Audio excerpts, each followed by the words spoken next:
My name is Diana Foster, and I'm going to tell you about the day a surgeon's negligence killed my 8-year-old daughter, the 4 years I spent watching him continue practicing medicine while I buried my child, and the 6 years after that I spent becoming the person who could finally stop him. This isn't a story about medical malpractice lawsuits or dramatic hospital confrontations. It's about documentation, persistence, and watching an arrogant man's career crumble under the weight of his own mistakes. Emma died on a Tuesday in March. She'd gone in for a routine appendectomy, something thousands of children survive every year without complication. Dr. Nathan Cross was the surgeon, a man with an excellent reputation, 20 years of experience, and a confidence that bordered on arrogance. He assured us Emma would be fine, that he'd done this procedure hundreds of times, that we had nothing to worry about. Something went wrong during surgery.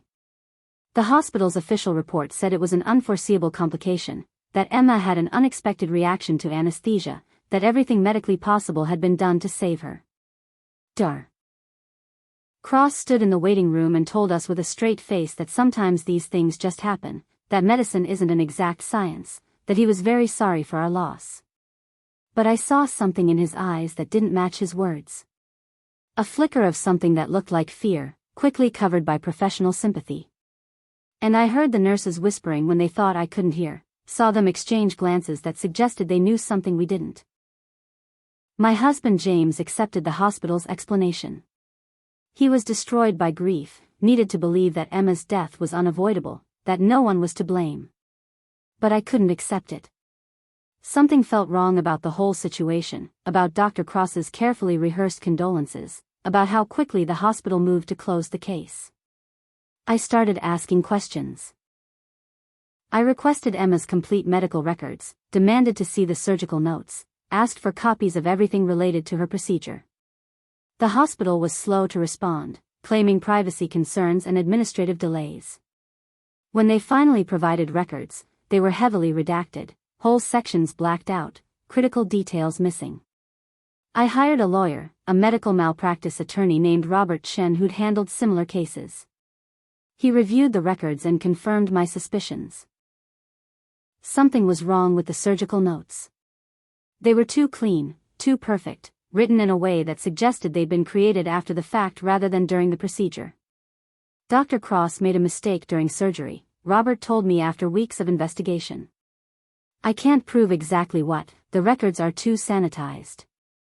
But the timeline doesn't add up, the complications described don't match the outcome, and the nursing notes contradict the surgical report in subtle ways. Can we sue? I asked. We can try. But medical malpractice cases are incredibly difficult to win. We'd need expert witnesses willing to testify against a respected surgeon. We'd need to prove not just that he made a mistake but that the mistake was negligent, and we'd be fighting against a hospital with unlimited legal resources. He paused. And even if we win, it won't bring Emma back. It'll just be money, and not very much of it after legal fees. We filed the lawsuit anyway. It took 3 years to get to trial. 3 years of depositions and expert witnesses, of Dr. Cross's lawyers attacking us, of the hospital portraying Emma's death as a tragic but unavoidable outcome. 3 years of reliving the worst day of my life over and over in legal proceedings. The jury sided with Dr. Cross.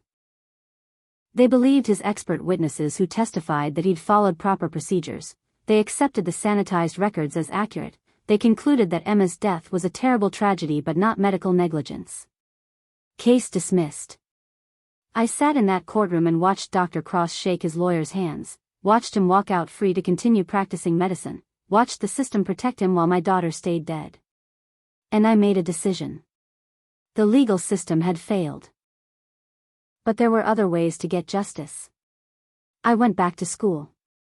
I'd been a teacher before Emma was born, had left the profession to raise her. Now I enrolled in a nursing program, told James the first needed purpose, needed to feel like I was doing something meaningful. He supported the decision, thought it was healthy that I was channeling my grief into helping others. He didn't know my real reason. I wasn't becoming a nurse to help people. I was becoming a nurse to get close to Dr. Nathan Cross, to find the proof that had been hidden in sanitized records, to document the mistakes I knew he was still making. Nursing school was harder than I expected. I was 42 years old, competing with students half my age, learning medical terminology and procedures that felt overwhelming at first. But I was motivated in ways my classmates weren't. They wanted careers. I wanted revenge. I graduated in 2 years, passed my licensing exam, started applying for positions. I needed to work at Mercy General Hospital, where Dr. Cross performed most of his surgeries. Getting hired there was crucial to the plan. But Mercy General wasn't hiring. They had a full staff, low turnover, no openings in surgical units. I spent 6 months applying for every position that opened, getting rejected each time. I was too old, too inexperienced, not the right fit. I changed my approach. I took a job at a smaller hospital across town, worked in their surgical unit, built experience and references. I volunteered for every difficult shift, took on extra responsibilities, made myself invaluable. After a year, I had excellent recommendations and real surgical nursing experience. When a position finally opened at Mercy General, I applied with a strong resume and glowing references. I got the job. Walking into Mercy General as an employee 4 years after Emma died there felt surreal. I'd spent so many hours in those hallways during her final days, had memorized every corner of the pediatric ward, had stood in the surgical waiting room trying not to fall apart. Now I was wearing scrubs, carrying a badge, part of the system that had protected the man who killed my daughter. I started in general surgery, not in Dr. Cross's specialty yet but close enough to observe. I was professional, competent, quiet. I made no waves, caused no problems, drew no attention. I was just another nurse, one of dozens, invisible in the hospital machinery. But I was watching. Watching procedures, watching surgeons, watching how the hospital operated behind closed doors. And I started to understand how Emma's death had been covered up. Hospitals protect their surgeons. It's an institutional reflex, born from fear of lawsuits and damage to reputation.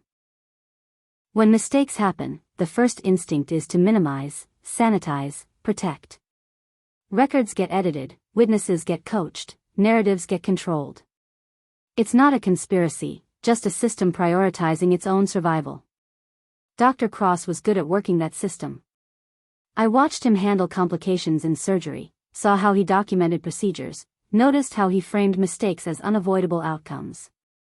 He was smooth, practiced, confident in his ability to control the narrative. But he was also making mistakes. Small ones, mostly, the kind that didn't result in deaths but caused complications, extended recoveries, created unnecessary suffering.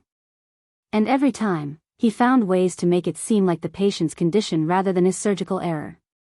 I started documenting everything. Not obviously, not in ways that would raise suspicion. But I kept detailed personal notes about surgeries I observed, about complications that arose, about how Dr. Cross handled and reported those complications. I noted discrepancies between what I saw and what appeared in official records.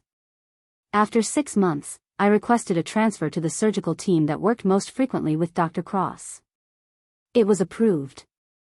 I was experienced now, well regarded, exactly the kind of reliable nurse that surgeons requested. The first time I scrubbed in on one of Dr. Cross's surgeries, 5 years after he'd killed my daughter, he didn't recognize me. Why would he?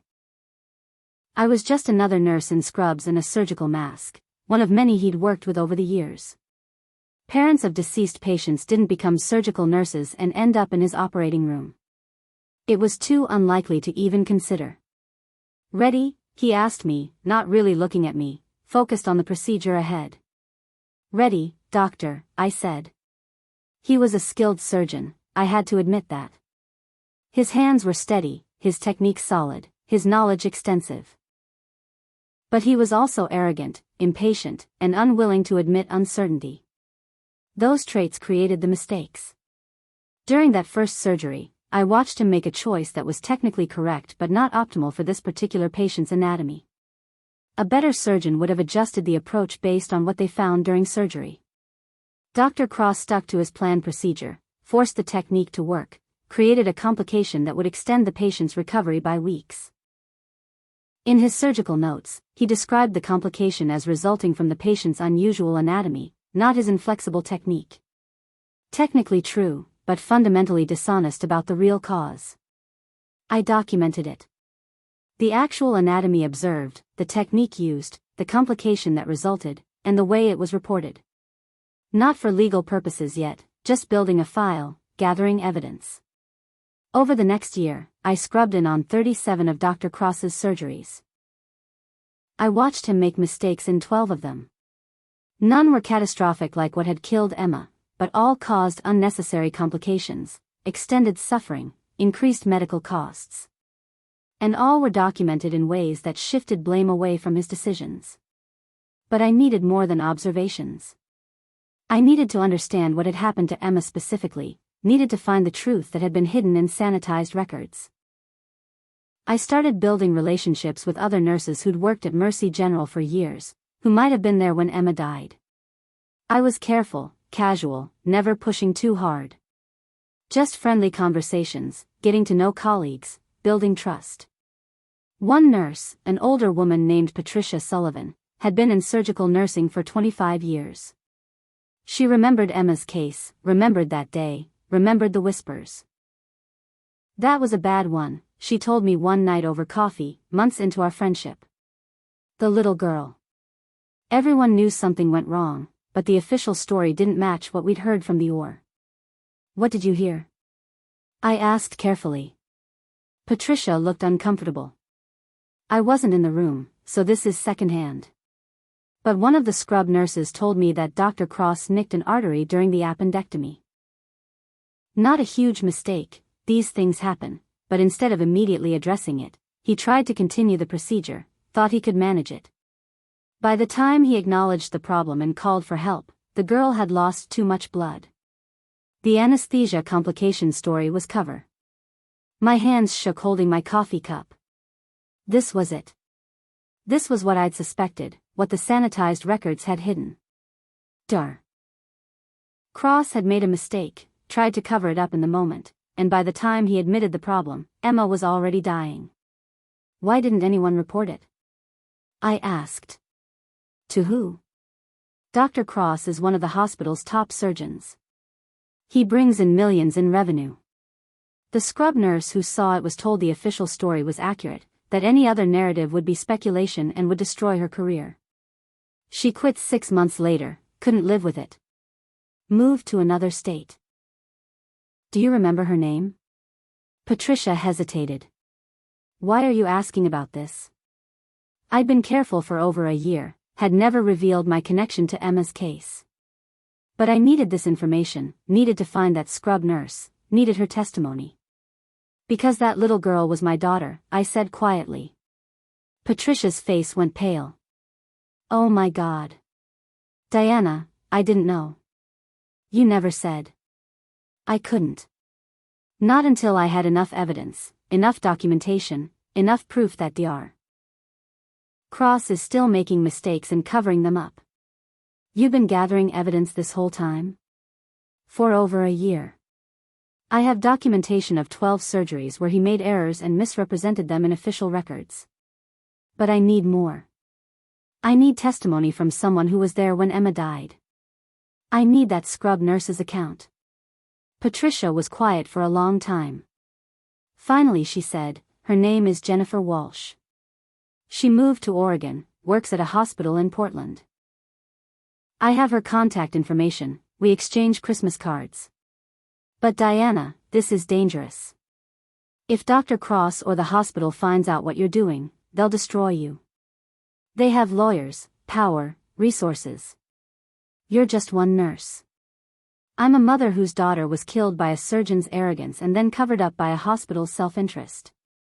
I don't care what they do to me as long as I stop him first. I contacted Jennifer Walsh through a carefully worded email, explaining who I was, what I was trying to do, asking if she'd be willing to talk about what she saw. She didn't respond for 2 weeks. I thought she was going to ignore me, had decided the risk wasn't worth it. Then she called me. I've thought about that day every day for 5 years, she said without preamble. I've had nightmares about it. I quit nursing for a year because I couldn't stand being part of a system that protects people like Dr. Cross. I'm willing to tell you what I saw. I'm willing to testify if it comes to that. But you need to understand that he'll come after me with everything he has. I understand. And I'll make sure you're protected. Jennifer told me everything. How Dr. Cross had nicked the mesenteric artery during what should have been a routine appendectomy. How he tried to manage it himself instead of immediately calling for vascular surgery backup. How he'd wasted critical minutes while Emma bled internally. How by the time he finally admitted he needed help, Emma had lost too much blood, her organs were failing, and no amount of transfusion could save her. He panicked, Jennifer said. I saw it in his eyes. He knew he'd made a mistake, knew he was making it worse by not calling for help, but his ego wouldn't let him admit he needed assistance. By the time he finally asked for backup, it was too late. Why did the record say anesthesia complication? Because that's what Dr. Cross told the family and put in his surgical notes. The hospital backed his story because admitting the truth would mean admitting that a surgeon's ego killed a child. They redacted the nursing notes that contradicted his account, coached the other surgical staff, made the anesthesia complication story official. And you just left? Didn't fight it? I tried. I went to my supervisor, tried to file a report. I was told that if I pursued it, I'd be fired for insubordination and my nursing license would be in jeopardy. I was 26 years old, drowning in student loans, couldn't afford to lose my career. So I kept quiet for 6 months, hated myself every day, then moved across the country to escape it. I'm sorry, I said. I'm sorry you were put in that position, that you had to carry that alone. I'm sorry about your daughter. And I'm ready to help you make this right. Whatever you need. With Jennifer's testimony, I had the truth about Emma's death. But I needed more than just one historical case. I needed to prove that Dr. Cross was a continuing danger, that this wasn't an isolated incident but a pattern of arrogance and cover-ups. I spent another year documenting his surgeries, building an extensive file of mistakes and misrepresentations. I noted 18 separate incidents where his surgical decisions created complications that were then reported as patient-related issues rather than surgical errors. I also started documenting the hospital's institutional pattern of protecting him. How supervisors discouraged nurses from filing incident reports about his surgeries. How his complications were consistently attributed to patient factors in official records. How he was never subjected to peer review despite a complication rate higher than hospital averages. But I needed to be strategic about how I used this information. Going to the hospital administration would result in the same cover-up that had protected Dr. Cross before. Going to the state medical board might work, but they were slow, bureaucratic, and often deferential to established physicians. I needed something more direct, more powerful, more public. I started researching medical journalists, reporters who covered healthcare quality and patient safety issues. I found an investigative journalist named Michael Torres who worked for a major newspaper and had broken several stories about medical negligence and hospital cover-ups.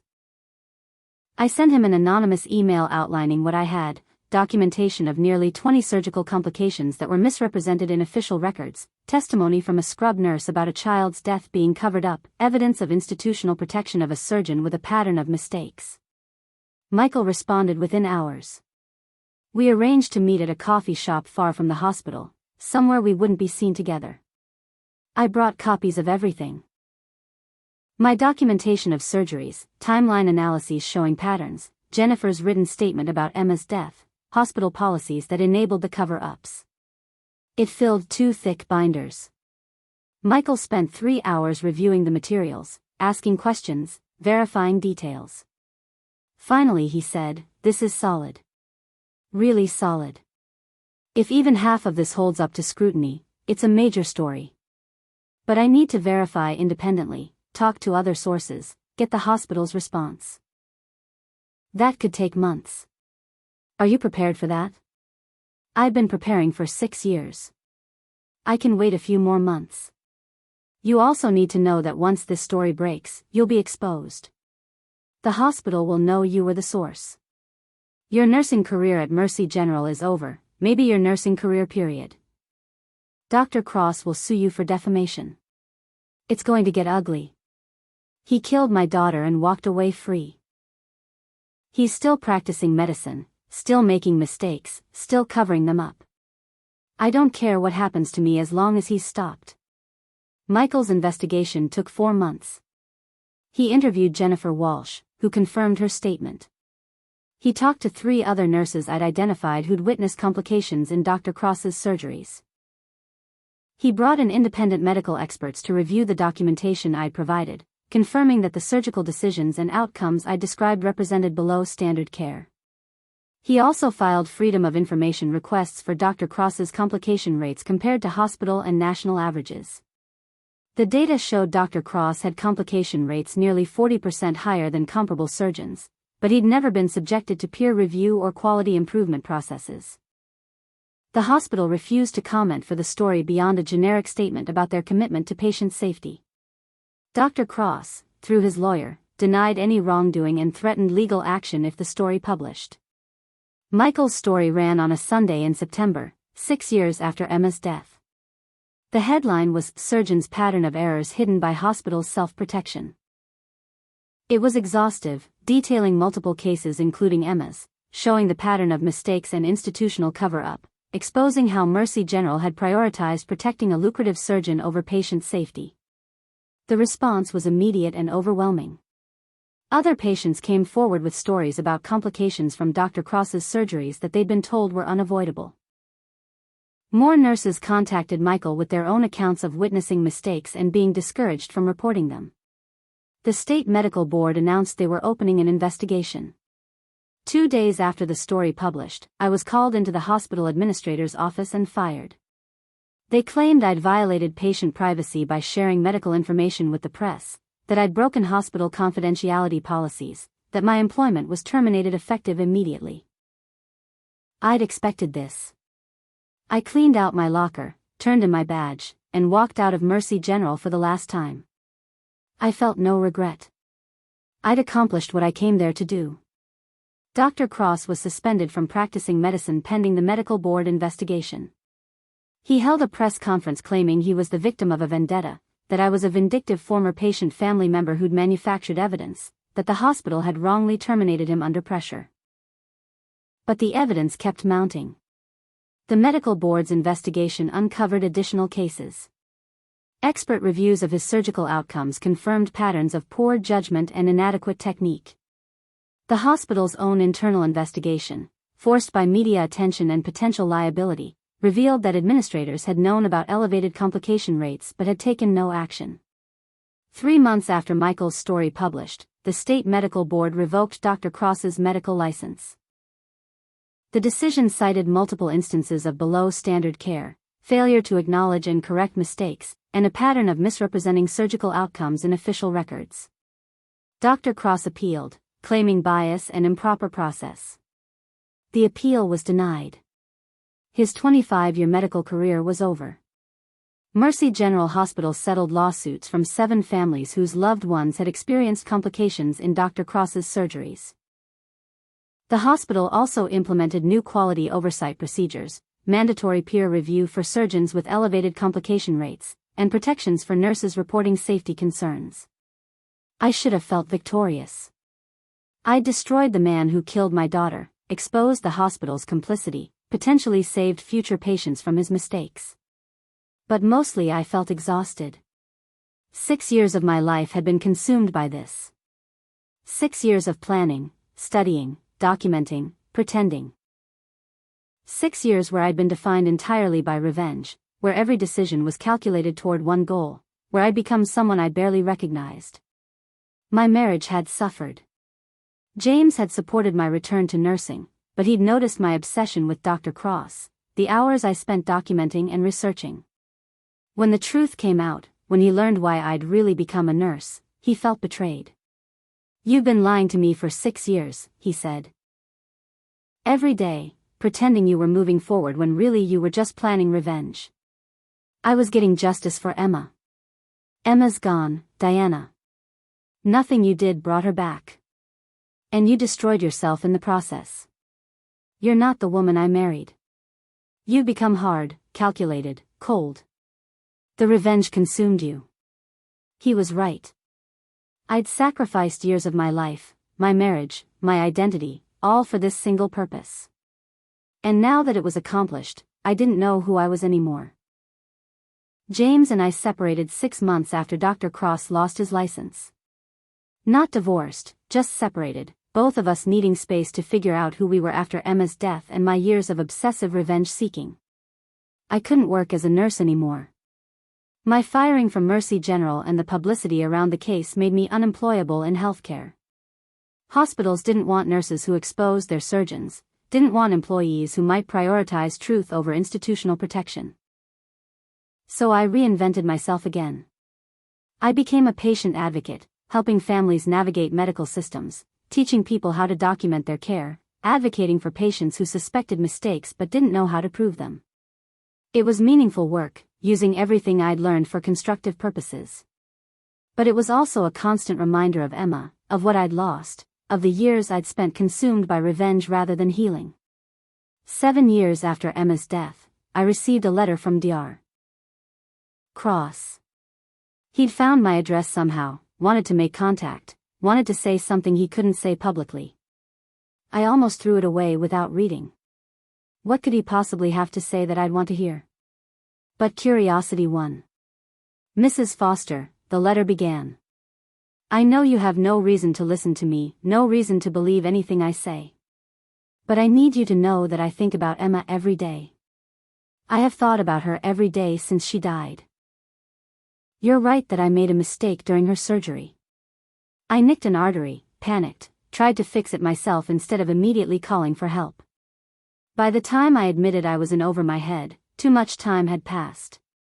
She died because of my ego, my inability to admit I needed help in that moment. I covered it up because I was terrified. Terrified of losing my career, my reputation, everything I'd built.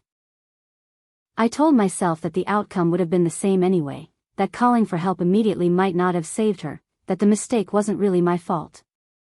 I convinced myself of a story that let me keep practicing medicine. But you were right to expose me. Because I kept making mistakes. Smaller ones that didn't kill anyone, but ones that hurt people nonetheless. I was so confident in my own abilities that I stopped seeing my limitations. Every complication became someone else's fault in my mind, never my own error. Losing my medical license destroyed my life. My wife left me, my colleagues won't speak to me, I've lost everything I valued. But you did the right thing. Because I was dangerous, and I was too arrogant to see it. This doesn't fix what I did to Emma. It doesn't undo your pain or bring her back. But I wanted you to know that I understand now what I couldn't understand then.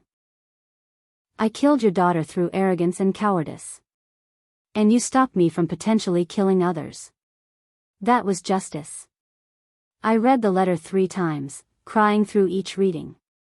Dr. Cross's acknowledgement of what he'd done didn't heal anything, didn't make the years of grief and obsession worthwhile.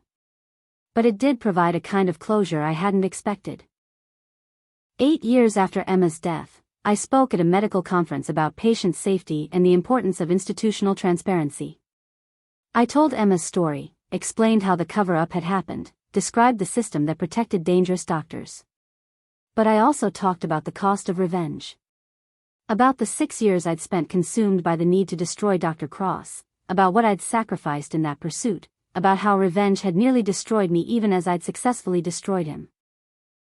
Justice was necessary, I told the audience of doctors and nurses and administrators. Dr. Cross needed to be stopped, the hospital needed to be exposed, the system needed to change. But I paid a terrible price for that justice. I lost years of my life, damaged my marriage, became someone I barely recognized. The revenge consumed me almost as much as grief had.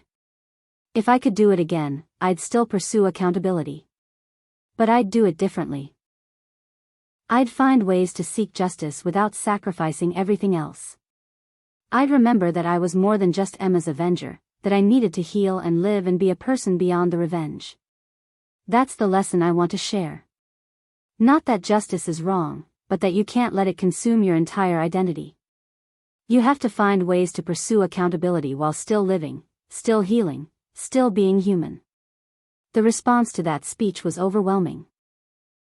I received emails from dozens of patient advocates, from families who'd lost loved ones to medical negligence, from people who understood the consuming nature of revenge.